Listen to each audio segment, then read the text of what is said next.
The bell rang, only this time I saw what was doing it. A pale hand came up from under the front desk, reaching over the counter and pressing the bell right in front of me. I jumped up so fast I'm sure the chair almost fell over, and I bolted down the hall into the back office. I slammed the door and locked it, and I stood there in the dark, my chest pounding. My mind was racing, trying to figure out how someone could even be under there. The desk doesn't have much space underneath, but it's enough for someone to crouch if they squeezed in. That meant they'd been hiding just a few feet away from me, waiting. I forced myself to look at the security monitors. There were 4 cameras, one on the lobby, one on the hallway, and 2 on the parking lot. On the lobby feed, I saw the chair I had apparently tipped over in my rush. The counter looked empty.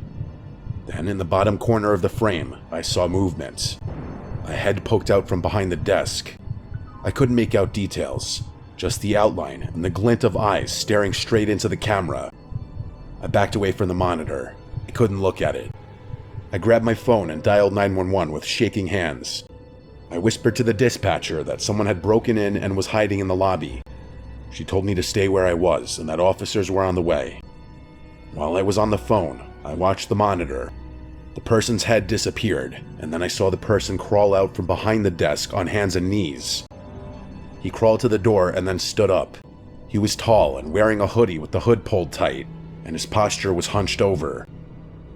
Then he turned around and started walking around the lobby like he was looking for something, and then he turned and walked out of the camera frame toward the hallway that led to the back office. I pressed my back against the locked door. A moment later, the knob rattled. Just once, a very slow rattle, and then nothing.